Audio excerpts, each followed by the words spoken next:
Hoy vamos a meternos de lleno en una historia que se pelea en dos frentes, ¿eh? Por un lado, tenemos un documental animado bastante polémico sobre niños soldados. Y por el otro, bueno, ahí es donde la cosa se pone personal. La guerra muy real que esta misma historia desató para alguien que solo estaba mirando. Y aquí es donde arranca todo el debate. O sea, la pregunta que queda flotando es, ¿de verdad una caricatura, un anime, puede contar la historia de niños soldados? ¿Es el medio correcto para una realidad así de brutal? Miren, el punto de partida es una serie llamada Los Niños de la Guerra. Es una serie animada, sí, pero trata sobre algo terrible. El reclutamiento forzado de niños de la comunidad indígena Nucac, allá en Colombia. La verdad es que es un tema durísimo y la elección de contarlo con animación, pues, de entrada, choca. Pero a ver, aunque suene raro, esto de usar la animación para contar historias reales no es nuevo. De hecho, tiene una historia bastante potente. Pensemos que este género, el anime documental, puede llegar a lugares, a profundidades emocionales, donde una cámara de acción real a veces simplemente no llega. Y ojo, no estamos hablando de un experimento. Ya hay precedentes. ¿Y qué precedentes?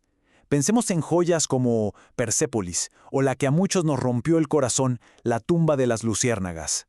Estas películas ya demostraron con creces que la animación puede ser una herramienta increíblemente poderosa para tocar temas tan complejos como la guerra, el trauma, la historia con mayúsculas.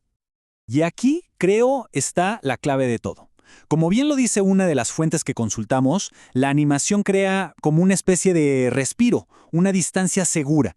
Y esa distancia es la que permite procesar el dolor sin que nos abrume por completo. Es lo que la convierte en una herramienta, diría yo, única para estas historias tan duras. Muy bien, ahora que tenemos el contexto, metámonos de lleno en la trama de Los Niños de la Guerra.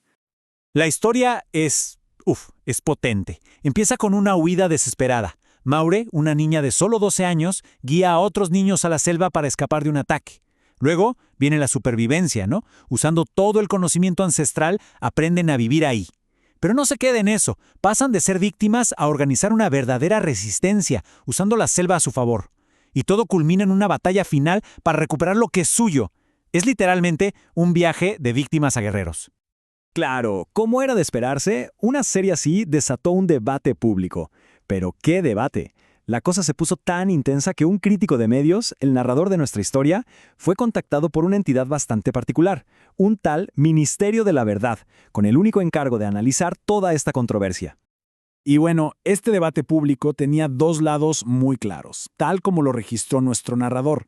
De un lado estaban los que decían, claro que sí, el anime llega a gente más joven, humaniza a los personajes y permite mostrar el trauma de una forma más sensible. Pero del otro lado estaban las voces de alerta, los que decían, cuidado, esto podría banalizar un tema muy serio o peor, distorsionar los hechos con la libertad artística. Pero vamos a ver qué decía la gente con sus propias palabras, que es lo más interesante. Por ejemplo, un usuario en Reddit defendía el anime diciendo que permitía mostrar cosas que con actores reales sería imposible. Pensemos en los elementos míticos, en la cultura Nucacac. La animación le daba vida a todo eso.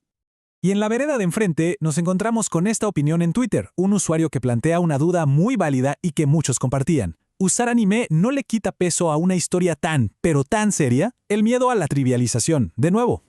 Pero aquí la historia da un giro total. Porque mientras nuestro narrador estaba metido de cabeza analizando esta guerra de opiniones, el destino lo arrastró, sin que se diera cuenta, a otra guerra, una mucho más personal y, créanme, mucho más peligrosa. Y es que, a veces, así pasa. Te ves envuelto en guerras que no son tuyas. Y para él, todo empezó con algo tan simple como un encuentro casual en Internet. Un pequeño clic que lo metió de lleno en un conflicto que le era completamente ajeno. Y miren la velocidad con la que todo se descontrola. Un día, reconoce un nombre de usuario en un grupo de Facebook sobre la serie. A los 2 días, confirma que es Luisa, un viejo amor. Ella le cuenta que está casada, que tiene un hijo, pero al 5.º día, llega un mensaje que lo cambia todo. No todo está tan bien como parece. Se encuentran, y ahí viene la confesión. Su esposo, Francisco, abusa de ella. Le dice textualmente, me golpea, no sé cómo salir de esto. Una semana después, el narrador, nuestro protagonista, ya había aceptado enfrentarse a Francisco. Todo escaló de forma vertiginosa. Fue en ese momento que se dio cuenta de la terrible similitud.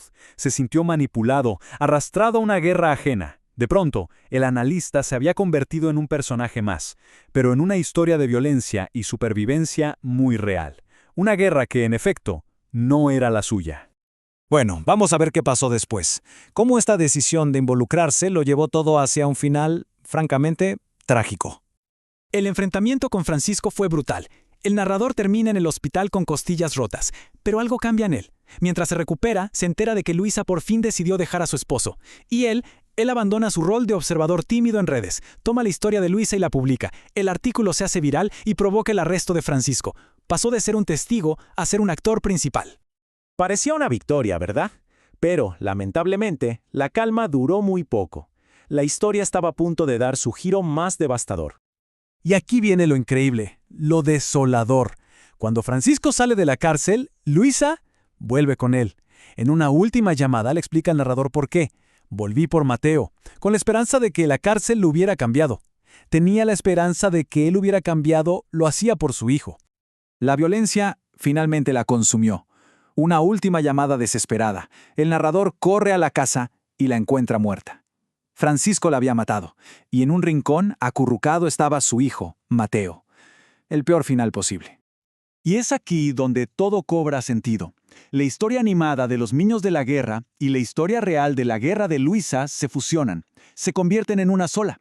Ambas, a su manera, nos hablan del costo terrible del conflicto, pero sobre todo de la responsabilidad que tenemos cuando somos testigos. Y con esto cerramos, con esa pregunta que queda resonando, el dilema que persiguió al narrador, ¿cuándo ser testigo de una historia nos obliga a actuar? Una pregunta que une un documental animado con una muerte real y que nos deja pensando, ¿cuál es nuestro papel cuando somos testigos de las guerras de otros?